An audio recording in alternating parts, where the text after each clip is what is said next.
Hey, Anthony Mitzel, or Bar Mitzel. Yeah, whatever. How's it going, man? It's going good, man. Great. Welcome to Sal, Rome. great to see you. Great to see you too. Welcome, just arrived from Bologna. My Abruzzese tribal brother. Yeah, we're probably related, I think. Yeah. Could be. I can see it. I should ask your mom. Curly hair. Ooh. Starting off like that. Yeah. I like the hat, man. I could tell you the story about my mother and my dad. My dad would back you up on that. But then you might be killed, as I understand from what you told me before. Right. Blew that one off. Oh, yeah. Yeah. So, for everybody who's listening or watching, because we have both the YouTubes going on and we both have the iTunes. No, actually, it's not podcast, Apple Podcast, because iTunes has been killed or something. Yeah, I heard about that. It sucks. I have to update all the links and stuff, you know. Yeah. More work. Oh, yeah. But anyway. You can have your assistant do it. Right. Yeah, on the way in. Yeah. What's your assistant's name? Yeah, it's Jamie. Yeah. Right. Jaime. So for everybody who doesn't know you yet, what you up to? Apologize for this. What's your thing? What's your story? It's a very American thing to say too, right? What's my deal? What's your story? What's your deal? What's your story? And then all Americans, when you ask after the question, after I was discharged from the Imperial Wars in the Middle East, I decided to on a layover. I stayed here in the Eternal City. Nah, man. Basic story. Born in the United States, live in Italy. Sweet and short. Citizen of both countries, so I'm. So you got both passports? Yeah. Whoa, yeah, so okay. I'm literally allowed to offend everybody. Right. It's my divine right by law. And you're taking advantage of that on a regular basis? Yeah. I got this one bit. I don't want to give it away too much, but I do. I've done it before where I have both passports. Because, like, a lot of times people, they say, like, if you do stand-up, they say, well, I do it in English. Larger audience. Research, you usually do stuff in English as well, so you get the larger audience. Right. You know, English is lingua franca. So I have this one bit where I always say, like, Italians don't like foreigners criticizing their country. Right. Okay, you get that, you know, and but it's not just Italy. Everyone says this. If you don't like it, why don't you leave? It's right. like, well, when you're a citizen, where am I going to go? I'm allowed to be here too. But what I'll do is I'll whip out the red passport and I'll be like, red card. Yeah.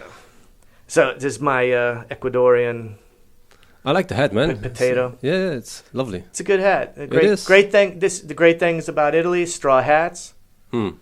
Good thing about losing your hair on top of the head is you're allowed to wear hats. Right. To protect yourself from the rays. I should get one of those in the future, probably. Yeah. No, you seem to be doing okay. It's going. The crown's going a little bit, but you'll be but okay. that's been like that since I was a baby. So yeah, I think it's not moving upwards anymore. You should be fine. Yeah, it's okay. We'll see. Whatever. Yeah, whatever. So you're an interesting combination, actually, because you're a comedian. You teach at the. I don't know if I go that far. I participate in stand-up comedy. And I remember we co-hosted an open mic back then. That was so much fun. That was great. I tell you, one reason I think about you often. There's been very few people. I mean, I know a lot of people in Italy. Okay, but you're one of the people that was really with it and said, "Hey, I came in. I said, hey man, just met you. I want to do. I had that show, Marsha Comedy Club. She was on just a few episodes ago. Great, yeah, right. And so I wanted to work out some material for that because it was like a day later, and I wanted to come to the mic, but I didn't bring my guitar because I didn't want to travel, whatever. And so I said, hey man, do some comedy. You're like, yeah. And then you also said to me, like, hey, do you want to host too?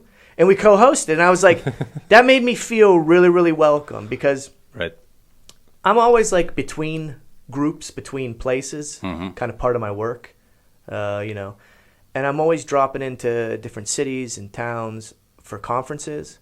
So one reason I got into comedy, I mean, I teach humor studies too at the university, but that's a whole different story. We get in there if you want, but sure. And it became a way of kind of doing something for entertainment, having fun, but also knowing how humor works from the inside, right? It's just not enough to study things. So, I'm always been, I like a nice blend of theory and praxis. So that's kind of how that started.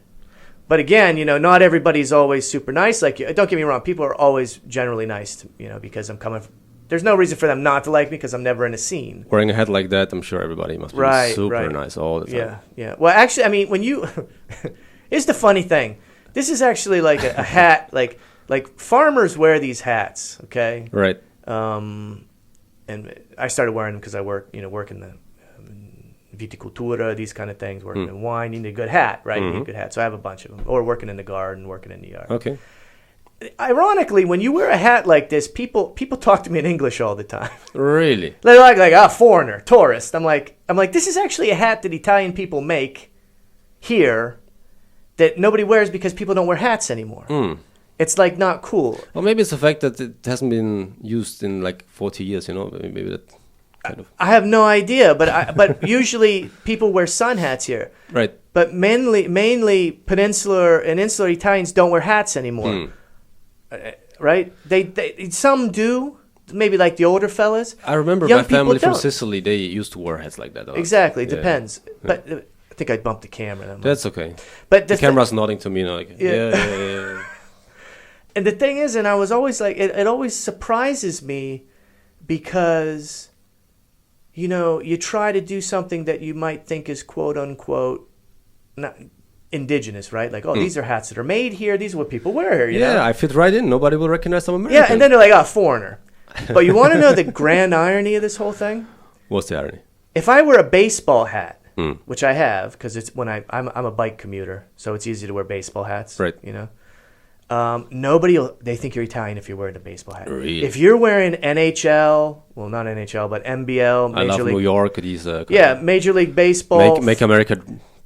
MAGA hat. MAGA hat, right. I had something I thought about MAGA that I wanted to say. But you should try that. I'm sure nobody's going to think you're Italian. Italian. On my way here, I came through the MAGA chapter of the Rome MAGA chapter, which is Casa Pound. Right, yeah. But the irony is that if you, and part of my work is also in semiotics, where I look at the visual semiotics and the aesthetics that people are using to dress themselves as visual indicators of kind of where they're at, how they present themselves. Right. And one thing that's very fashionable here is wearing like American sports team apparel. Okay. Right? Bull hats, all this kind of stuff. So kind of looking like dressing as an American, and that's how Italians wear. So it always is ironic to me now that signs are so shifted around that if you are trying to access a sign, say a relatively traditional hat, you are considered a foreigner who's here on vacation. But if I'm dressed like with a basketball jersey, LeBron James, or a Cleveland hat, less people ask questions. Right. So it's weird. What I mean? And I think I haven't quite, this is something I'm going to be working on after I finish this research I'm working on now, looking at the kind of a reevaluation of the signs people are using in our contemporary society. Okay. So it's all visual signs, or does it also include things like, for example, I have a friend of mine, and you know who I'm talking about, who's listening or watching this podcast too. He goes into bars. Yeah. Orders a cafe in Italian, says un caffè. He's not from here, and they respond in English. Yeah, drives him mad. They do that in Rome all the time. And do you get that too? Like, why is that? Do you think it's they try to be friendly, or they're just lazy, or they? I don't know. Is it part of your studies too, or? I have a couple theories. Let's go with the first one. Is the better angels theory? Okay. That people are just trying to be nice, trying to connect. All right. Right. As somebody gets paid for English, for me it's kind of like cheating. Like you wouldn't ask a doctor to look at your elbow in public, so don't talk to me in English unless we're friends. I'm kidding. I'll talk to anybody, but I've joked with people before, in bars and stuff like that. They went, "Oh, American," because for instance, when you tell them you're American, and I just say, they hear the accent, and I'm not, I speak an accented Italian. Okay, so they're gonna be like, they know I'm not Italian, or what does Italian even mean anymore? But you know what I'm saying. Right.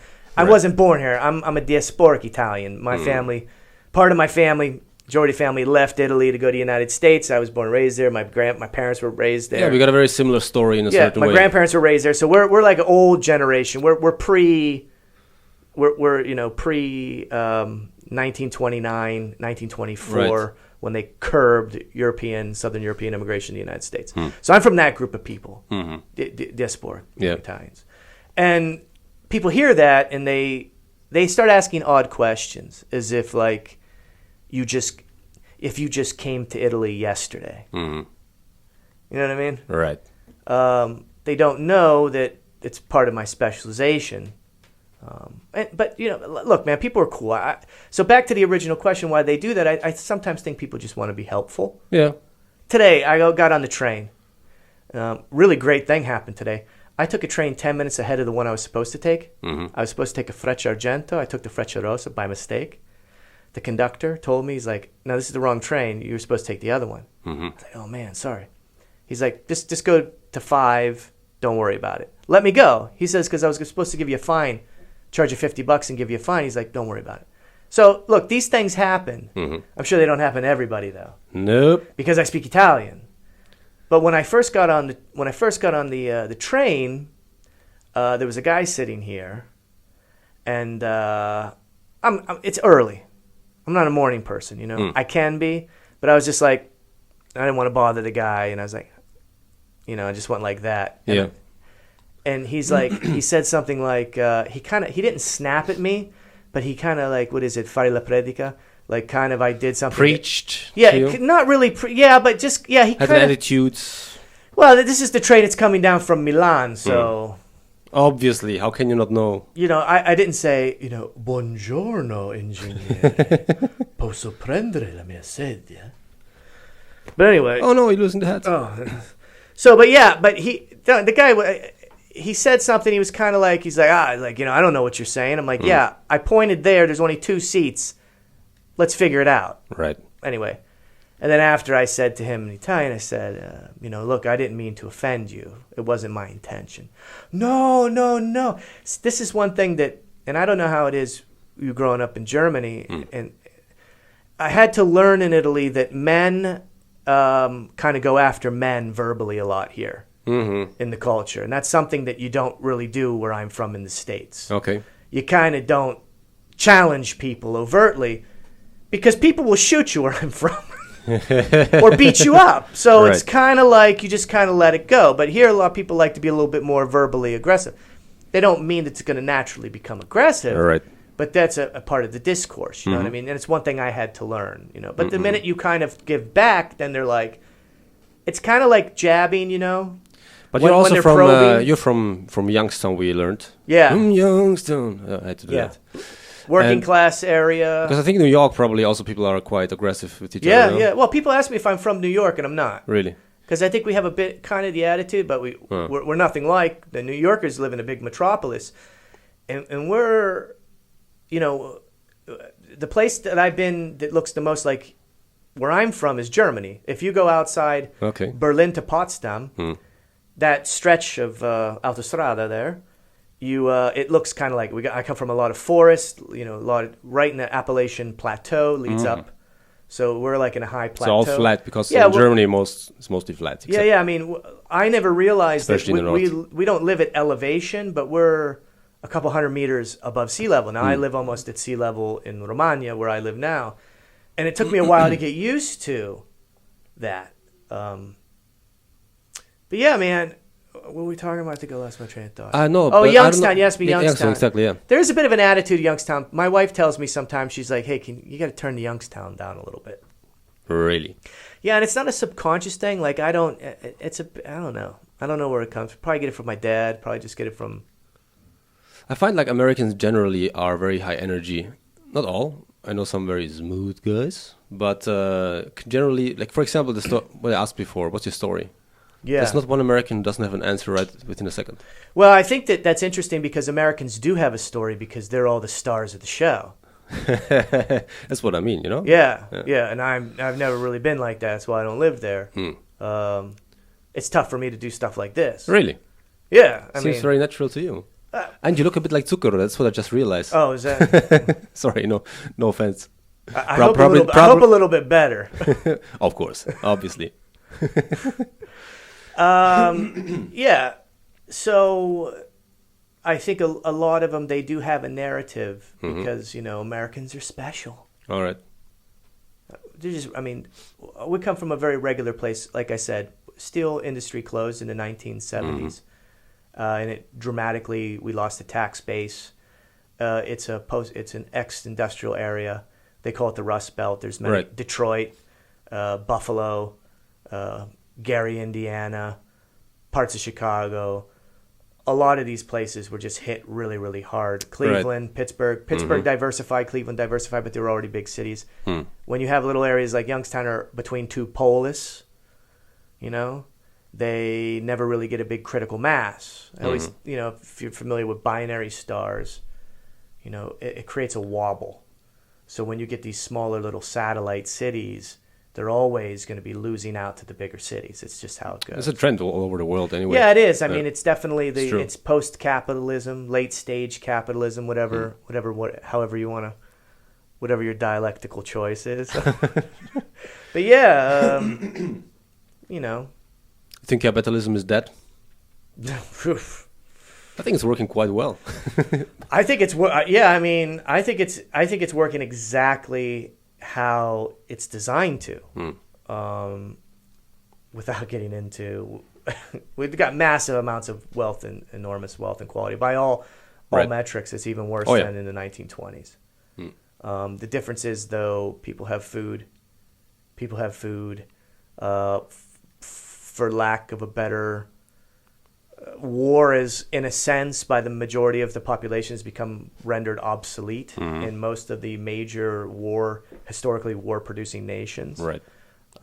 So far, hopefully. Yeah, hopefully it everything's cyclical, so we'd be kind of naive to say that stuff's not going to happen again. Especially if you look at Iran. Well, I don't know what kind of podcast this quite is. I mean, we could go many different ways. I tricked you into a corner. Now we're going to talk about politics. Yeah. Oh, no. This would be... Let's go right back to comedy. This would be the part of the show where my wife would turn off. She's like, I got to hear this. Again? Yeah. No, In Youngstown. Whatever. We can we chat whatever you want to. No, I find actually, before I showed you a book of my grandfather, it's a great book. It's a family book, so nobody can really see it or read it. But it's only intended for the close family. Yeah. But you're studying, as you said, you are always in between stories, in between cultures. Yeah. As part of your studies in I Bologna. I operate in the liminal space. So that's kind of a diasporic post-colonial studies kind of frame. What I was telling you, one reason I'm here, I'm actually in town for a conference at the Italian American Studies Association. I'm a board member of the Italian American Studies Association.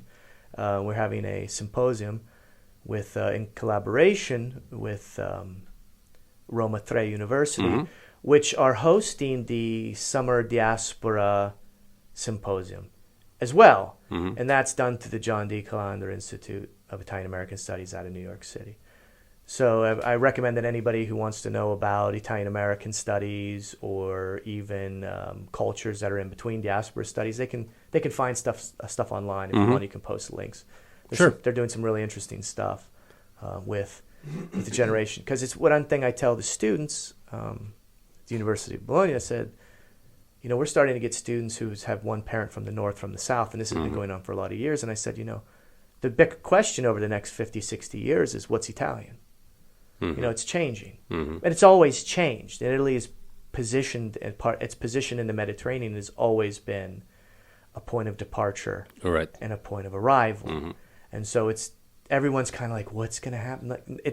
What's going to happen is the same stuff that's been happening forever. Things change, yeah. Everyone wants to get all nervous because they get so locked into the temporality of things. But it's just one long continuum that people stoke for fear. It's so easy to get sucked into this short-sighted view of everything. History, developments around you. I mean, trends, statistics. It always looks like everything's getting worse. But if you look at it bigger picture, actually things are getting better. As you said, for example, there's doesn't everything less wars. Yeah. If you turn on the TV, though, it's like everything's exploding and everything's blowing up around us, Yeah, I mean, you bring up some excellent points, specifically statistically. I mean, and then if you look at it from like a biological level, we are the sum total of the best parts of our parents. Right. Obviously, we do have recessive genes. Speaking of, this is a recessive gene. Hey, youngster. But so I tend to think that, things are improving, but we do have the problem with, I don't want to get it, like pollution, climate, these kind of issues. Sure. These are the kind of the real game changers, because when you say, we're always going to, I think the same societal problems are always going to be there, but the alienation people are feeling right now is another issue. Right. Uncertainty, and that goes back to your capitalism. I mean, capitalism is working for the people that have capital, liquidity, commanding control of the society, so to speak, are doing quite well. I mean, don't want to get too much into politics because this is not that kind of podcast. There's other podcasts for that. But I think that's one of the eternal struggles between the right and the left. If you want to. I mean, I hate to use these terms. If you want to do the dichotomy. But in the end, it kind of comes down, it actually has to do with the left and right brain, as well, as I understand from studies, that you tend to be either more conservative, and those people are usually better in maintaining businesses and organizing, or you're a bit more creative. Yeah, and law that's usually, and order. And so it falls kind of, you fall onto the spectrum kind of naturally of politics, and then you go to the fringes, and if you go beyond, then you become an extremist, both on the right and on the left. Yeah. So in the end, I hate to use these terms left and right, but in the end, kind of it naturally, I mean, of course, there's a gazillion different sfumature, gray areas in between, but... well, delineating the scope of the discussion and using the correct words is how you have to do it. Well, I mean, we might not like it, but left and right is what most people will still recognize right now. Now, in 20, 30 years, with things like consilience and looking at things more on continuums, which we're already seeing with sexuality and these kind of stuff, that's ironically was done in the 1920s and 30s from Kinsey when they started doing the spectrum tests. We are evolving in that to look at more nuanced, a more nuanced discourse in terms of how we react to our environments, whether it be through things like politics, society, sexuality, music, right? Look at music. Music's another, if you want to get off the politics stuff, look at music. I mean, sampling was something that started with technology, but sampling started taking things that were in the past, reintegrating them with new, let's say, sonic text. Right.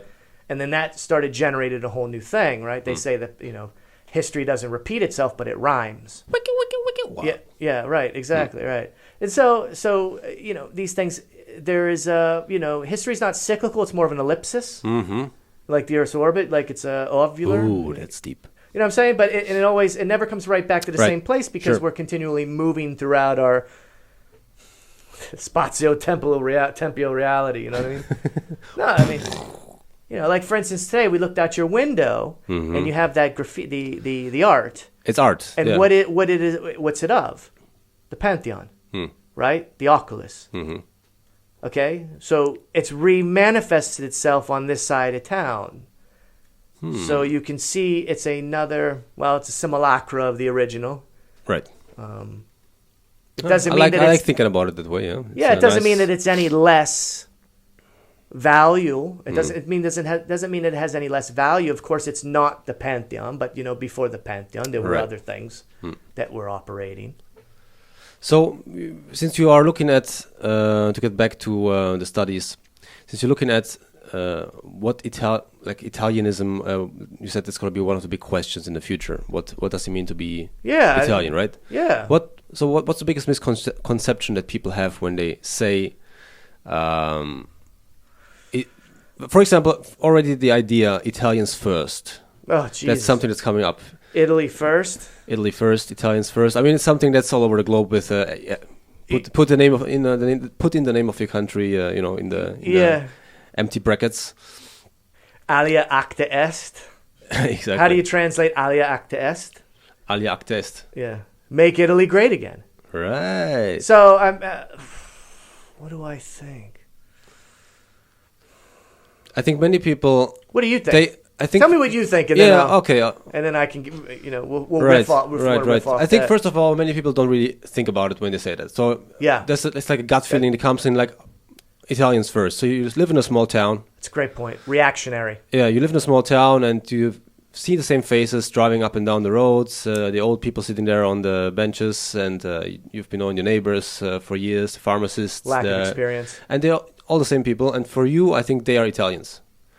Even if you had some immigrants in between, I think you would not really be coherent with your thought. You would just brush them all as Italians. I think many people don't really give it too much thought. But if they would start to analyze it, they would realize, actually, a few of my friends here are not really technically Italians. But what does it mean? Like racially? Does it mean biologically? Does it mean by mentality? Like, is a mafiosi guy an Italian if he screws everybody else, or is he considered somebody who's not it's very complex. So what does Italian mean? I think many people don't really think about it. Yeah, there's a lot of interesting. I mean, there's a lot of interesting things you're touching on. So, like race.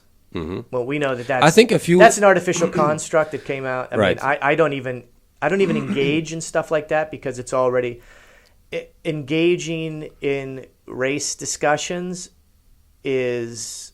It's been proven. We're like, maybe it's good to engage 0.4% variation in the human. Right. Maybe it's good to engage with people who have screwed up thoughts. Maybe to just keep them on their toes. Like, I wouldn't completely ignore, probably personally, people from the fringe and let them gather and grow. But I would probably challenge them at some point. Well, no one's ever they've never talked to anybody or they just don't know that race science. Was a flawed. It's a pseudoscience, right. Just like phrenology, with it, studying your heads. Any flat earthers around here? Yeah, have you seen that? They got that documentary, the Italian mad. Flat Earth Society. Mamma mia! Out of all the things they take from the U.S., a friend of mine told me that there were a few flat earthers going to some conference on a train, and they said we're not paying for a train ticket because we're flat earthers. I don't know what the logic is. Maybe because the government is lying to us, we're not paying. I think a lot of that's just trolls and people don't have time. So the race stuff, one thing when I'm talking about identity perception is I say often how you think of yourself is in opposition of another. Right. Okay? So I get nervous when I start to hear the stuff they do with political rhetoric or any of this kind of dehumanizing rhetoric because they're just,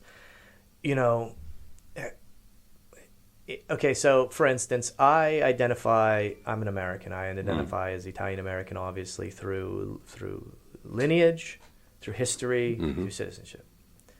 Through coincidence. Yeah, and that's it. That's another thing too. We don't talk. It's just by luck of the draw. Sure.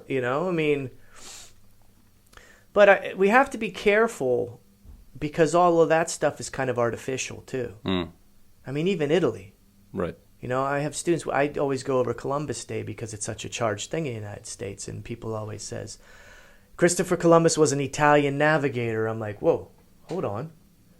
Italy wasn't a country. It's as Masternick said, it's a geographical expression of Italy. Well, Columbus was a dick anyway, so. Yeah, I mean, we don't need him. I'm not going to say anything about people from Genova because I don't know many, but I've heard things. I'm kidding. I'm sure they're wonderful people.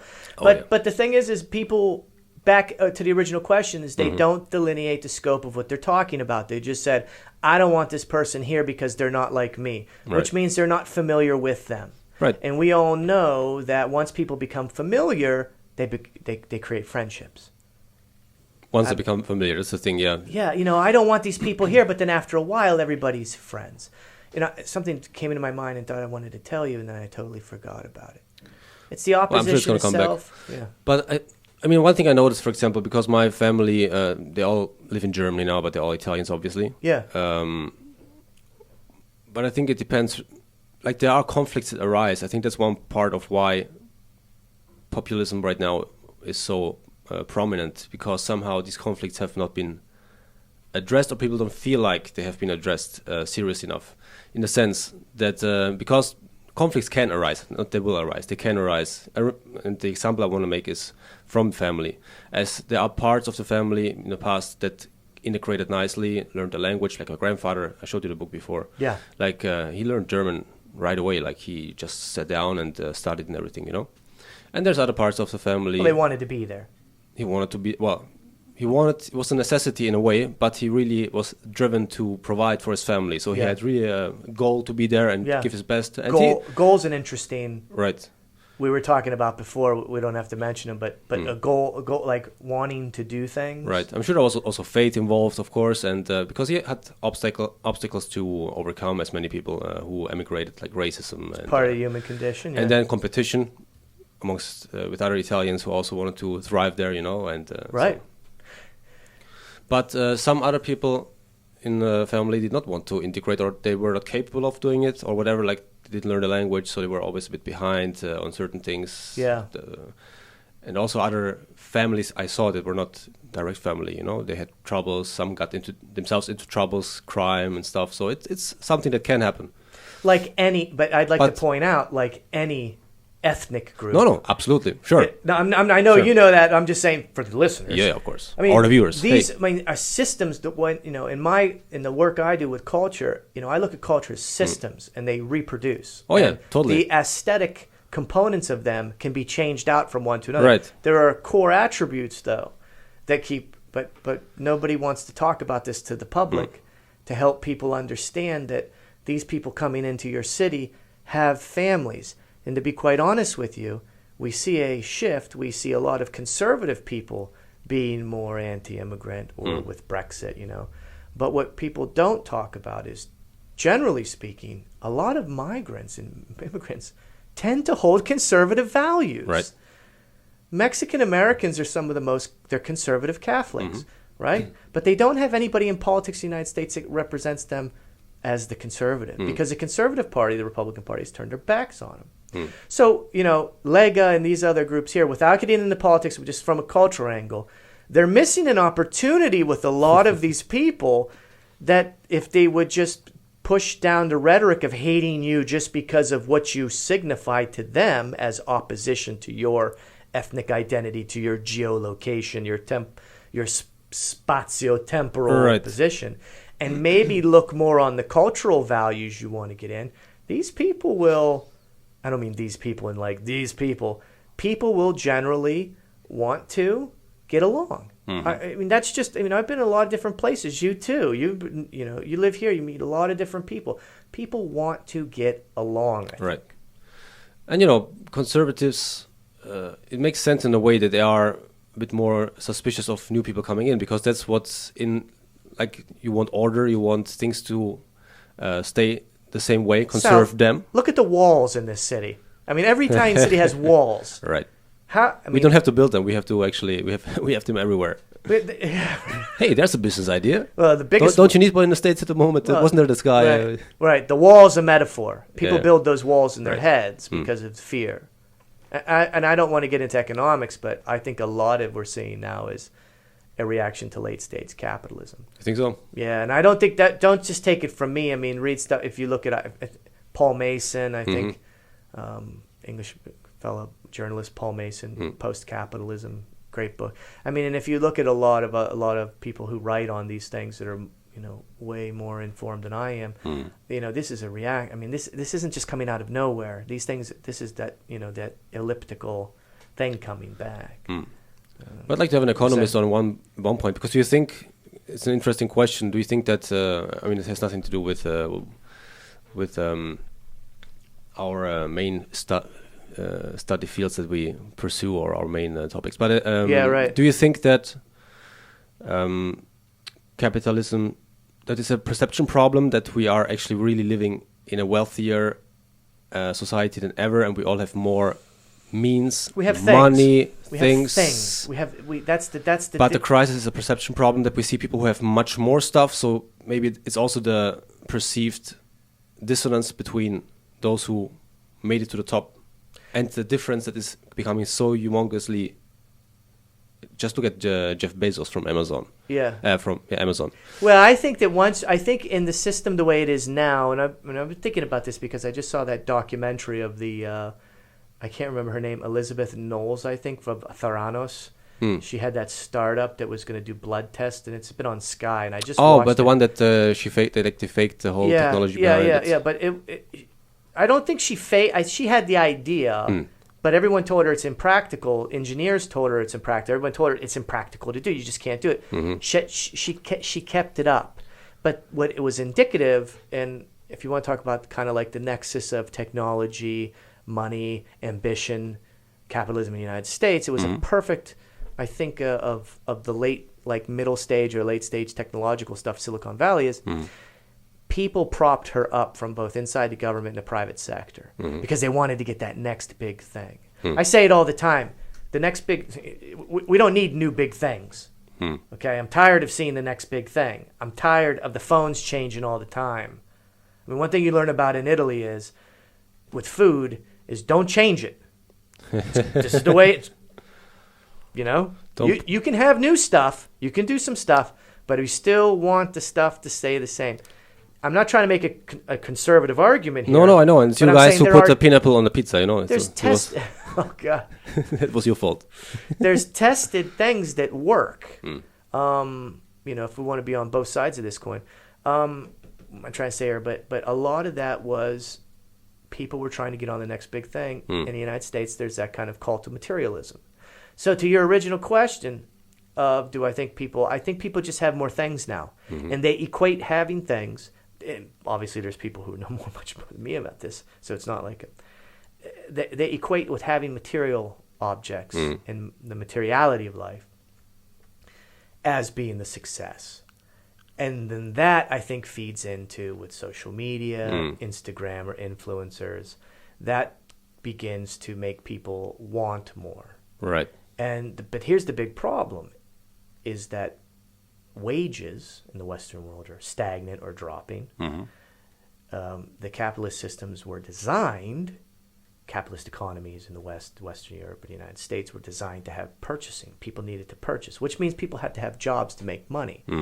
So if you're reducing the amount of capital that's flowing to regular people, the quote-unquote working class or middle-class people, we'll talk about the middle class, because the middle class is always the group, the bougie people are always the ones who are trying to emulate the upper classes through materiality. Working class people are just getting by. They're sure. And this is why the right messes up all the time, because they could have working class people have to be conservative with their money. And they're missing out on a large group of people because they successfully demonize them all the time. So I think that, by all statistical metrics, we're living in a better period of time right now, but things are getting old. We don't have large public works anymore. In the United States, we can't organize bridges and infrastructure. Italy's the same way. Do you think it's a problem of capitalism, or is this just that people confuse capitalism with the be-all, end-all kind of religion that gives you everything, and so unhappiness ensues? I would say a lack of something else, maybe, because maybe capitalism... That's an interesting point. I could see that. I think that with capitalism, same thing with socialism and all this, I think the average person has a pretty weak understanding of political economy and economics. So I think that's, as somebody who works in education, I think we need to get back to that in the lower grades. I'm not talking about university, but getting those kind of principles really describing things. I said, sure. If we want to talk about the United States real quick, I said I had a conversation, since I go back and forth a lot, I had a conversation with an Indian fella who was an engineer who was flying from Pittsburgh to going back to India or something. We were chatting, and we had a great conversation about philosophy. And we both agree, and I said, the problem in the United States is they don't teach philosophy to young kids. They don't teach it in middle school. Unless you go to like a fancy school, sure, maybe and stuff. But they don't do it in public school. You don't learn who philosophers are. You don't learn the foundational understanding of just how to think things through. And don't get me wrong, I'm not trying to say like I'm perfect at stuff. Believe me, I'm a flawed human being too. But I think that underlying thing, philosophy. Now in Italy, on the other hand, students learn philosophy in high school. It depends if you want to go Liceo Classico. Right. But your actual formation of these kind of core critical thinking skills are inherent a lot in the teaching lower levels, tertiary levels, secondary levels in Italy. What we lack in the United States.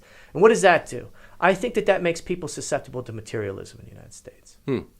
So, okay. That, I mean, if you want the long way around Right, where right, you're right. getting, I'll speak. I can only speak for the United States because I spent, born, raised there, and I lived in Italy for more than half my adult life. So, But funny enough, we spoke about this before. People are trying to dress like Americans here. yeah, that's A lot. always strange to me because Like they emulate like the kind of American lifestyle. hip hop culture too, which is Pop interesting. culture, exactly. But for instance, Rome, you got Rome, Milan, you got a long tradition of rap music too. Right. Which I think is fantastic because the rap is fantastic to meld with the Italian language because it's a verbose, it's a linguistic, it's a language that's in use, the language of poetry, opera. There's a reason, the vocalization, the way it's, and so it just seemed. But also talking about urban issues, working class issues, society issues, real issues. That's the kind of stuff that's important. Plus we just don't have a very big middle class here, but also the ultra wealthy here, which we have some really ultra wealthy people. Your averages here is a little bit closer. There's not a big disparity like in the United States. Yeah, I think it feels often like, except for these super rich people that everybody hates, Yeah, and but we're never- politicians, like. We're never going to be around them. They live in different Right. realities. But you're right that I think within the city itself, it almost feels like we're all in the same boat in a way. We're all suffering together. I think also, in a way, the kind Well, of suffering is the common, denominator, yeah. right? I mean, everything's we suffer because it's hot. You suffer because you got to make yourself something to eat. Well, life is tough. Suffer, you got to get over a Life is hangover tough. in the morning. And then you got to go to the bathroom. Don't mention that, man. Got to go to work. Kids grow up. You got to, you can do this. Somebody breaks into your car. You get a flat tire. You miss the train. I mean, life. This and Life's hard. many people who are more wiser than me would talk about. Suffering is the core of human being. But Right. how do you deal with it? I always like. There's a great scene in to plug Martin Scorsese. There's a great scene in The Departed where a guy's at a bar, and I can't remember what it was, but Jack Nicholson's character says something to a guy at a bar, and the guy, he says, "So how's it going?" He's like, he says he's sick, and the guy says, "I'm dying." I don't quote me on this. And Jack Nicholson goes, "We all are. Act accordingly." Or something like that, Yeah. Get your shit together. Do it. Die with grace. Right. I mean, I think that's another. I think that's another thing that we lose in this kind of highly charged because this little baby here, social media and everything, has heightened the political discourses too, and we've lost that kind of how we would speak to each other Right. as human beings. It's funny. It always comes up in the recent podcast at some point because really it's a big problem. It's kind of undermining social interaction and the fundamentals of how That's society anti-social works. media. Oh yeah. I mean, how do we know each other? We met because I came to do a show, right? I said, Right. "Hey, call." You say, "Hey, what's up?" Now we're doing a podcast. This is how people are supposed to. I always thought this is how people are supposed to communicate. But we don't know what other people have going on either. And Right. then this accentuates stuff. People get mad. I'm not trying to say everyone's going to take 10. I mean, I need to take 10, breathe in and out 10 times a lot. You know what I mean? Just to keep myself. But yeah, I don't know. So That's what I'm going with so far. Right. It's getting heavy in here, man. It's getting heavy. Oh yeah. Let's get to the real stuff. Yeah.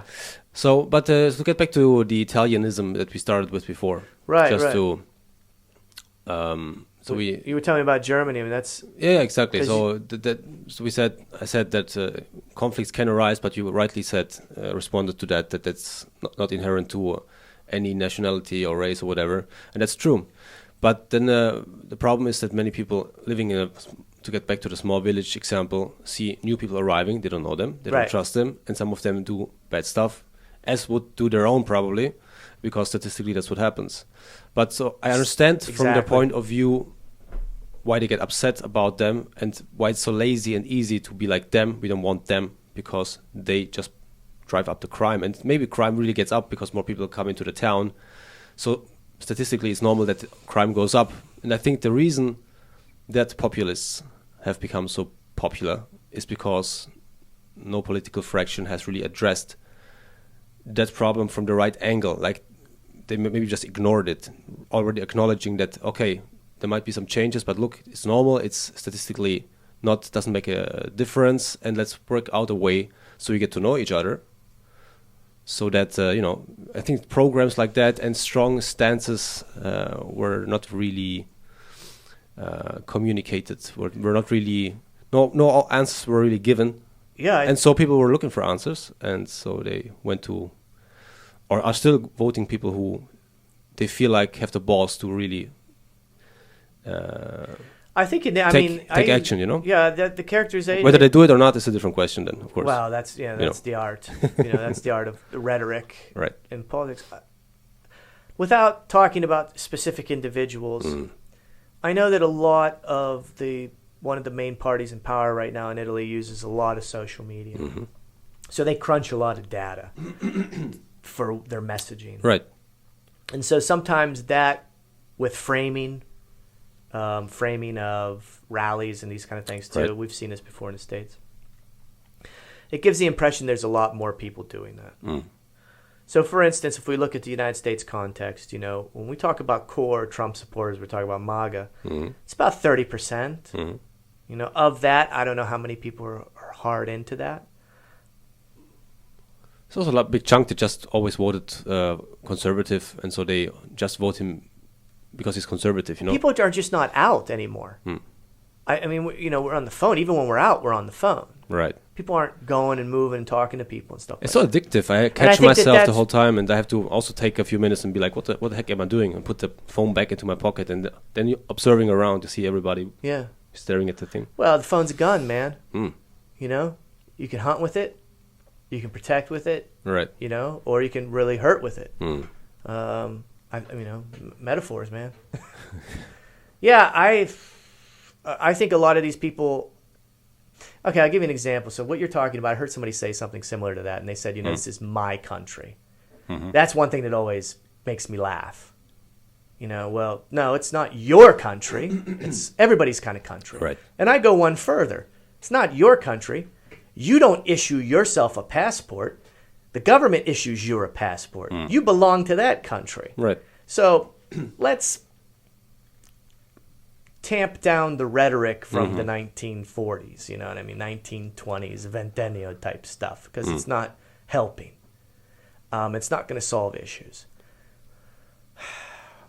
I can't remember the name, but I'm sure you saw in the news, Pavone, the fellow who shot the Moldovan guy, the Italian who shot the Moldovan guy who was breaking into his tabacceria. Right. Stole some cigarettes, and it came out that he shot the guy from the like balcony. 22 times or something? I think it was 9 times. Was it 9? Okay. In the back. Then I think it was something but he was on the balcony in another building, so he saw somebody breaking in, and he shot him from the balcony in the back as the person was fleeing. Right. Now, I don't want to get into, right, I mean, I think it's reprehensible, but legitimate difesa, right? That's the same stuff that they do in Florida all the time when people protect them. They say, I was being threatened and stuff. Right.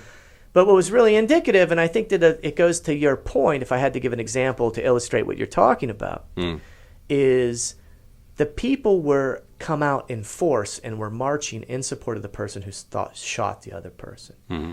I think it's kind of reprehensible because somebody got killed. But it's not about the person that got killed. It goes exactly to what you're talking about. A lot of these people are unemployed. What little resources they have back to was generating capital for them to be able to have a certain level of materiality in their life is going away. And the governments are not doing anything there's no large-scale public works to employ a lot of people. Whether or not people want to do that, whether or not they're lazy, whatever. I don't even want to get into that.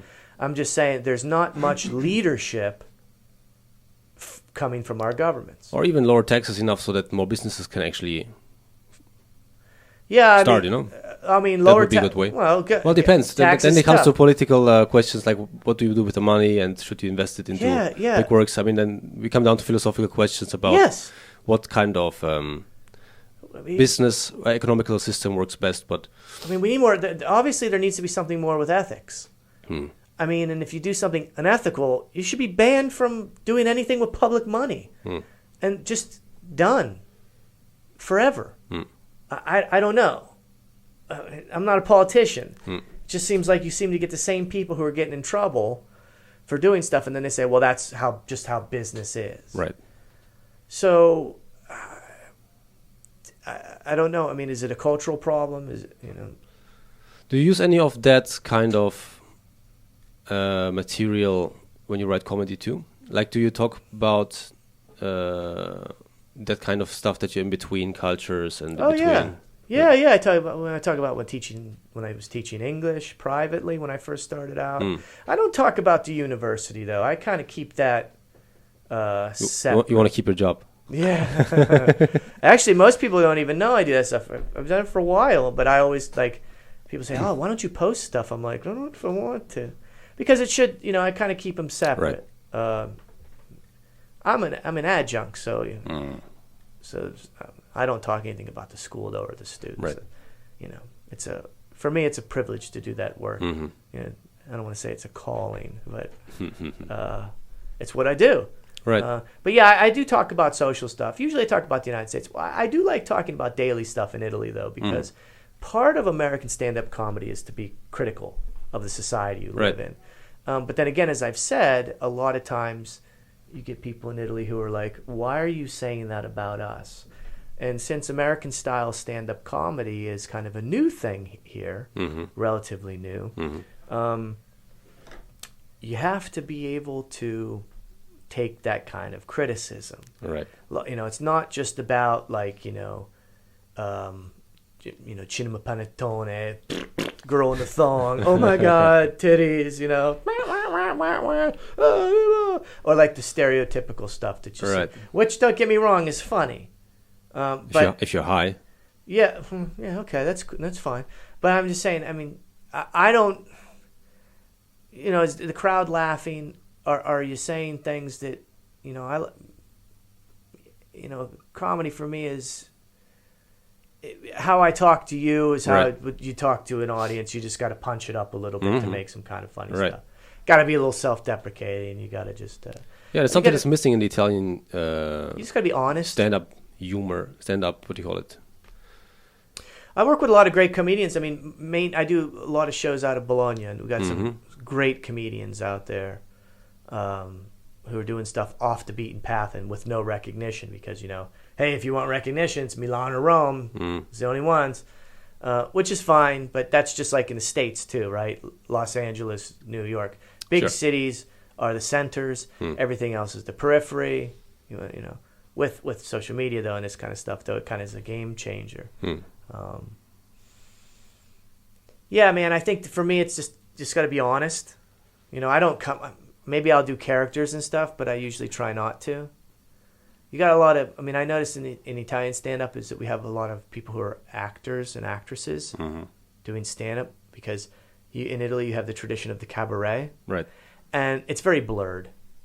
Like in the States we have cabaret, but then you have stand-up.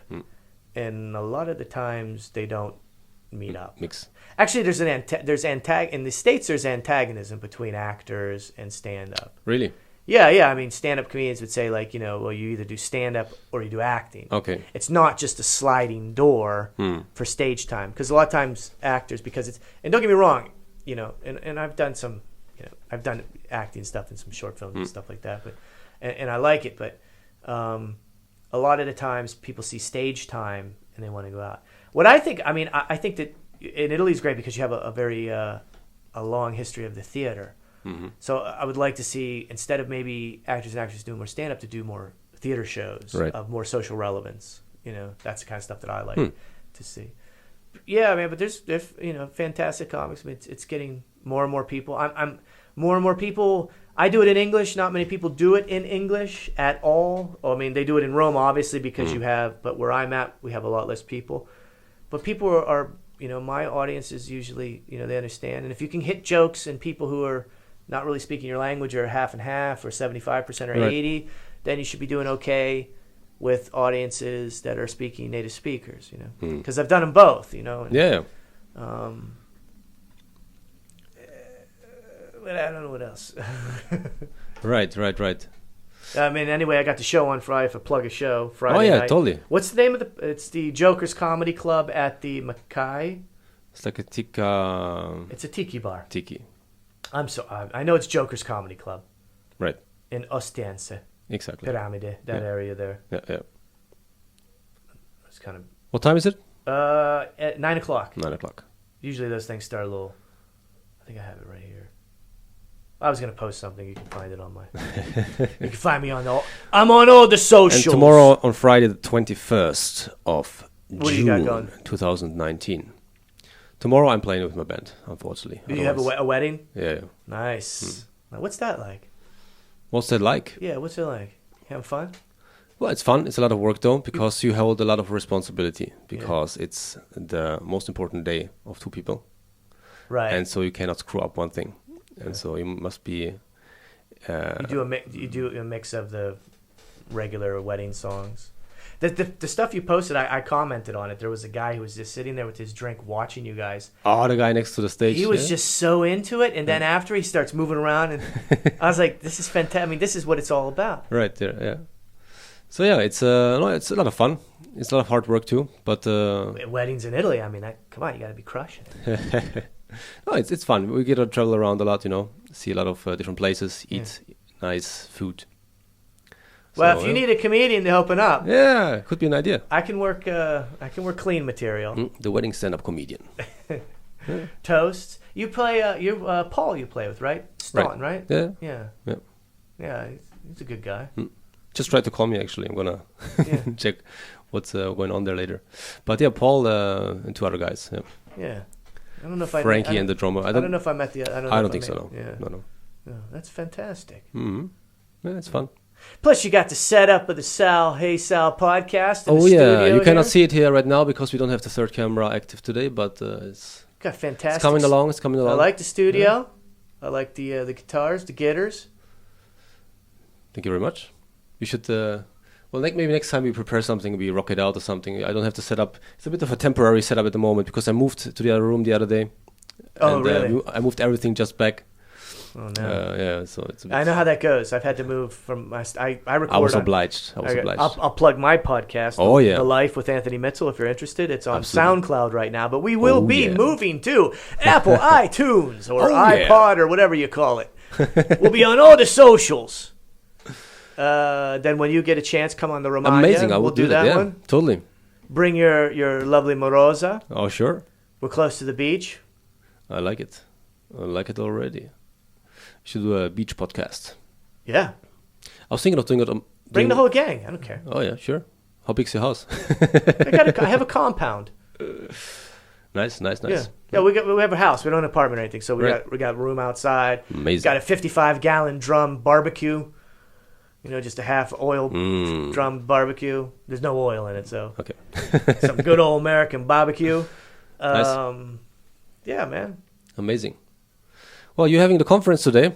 Yeah, actually, that starts. Yeah. So I think we're gonna wrap it up for today. Next time we're gonna. That's the Italian American Studies Association annual semi-biannual symposia. That's check out Italian American Studies Association online, the Diaspora Studies, Italian Diaspora Studies, through the John D. Calandra Institute. If you're interested in that, some of your listeners are out there want to learn about Italian diaspora. I've done that program. I highly recommend it, especially if you're a master's student or PhD, or even a professor. You want to learn about stuff in terms of the subfield, the emerging field of diaspora studies, from a critical perspective, Italian American or Italian studies. Well, if you send me the links later, I'm going to add them to the YouTube description so people can actually click on it very conveniently. When in semesters, I'm usually performing 2 or 3 times a week at the University of Bologna.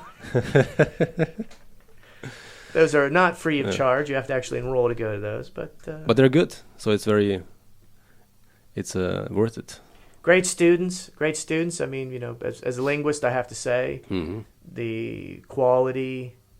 I mean, just generally speaking, the level of English amongst the average person, just what I've seen, and my sample's skewed because I work with language students.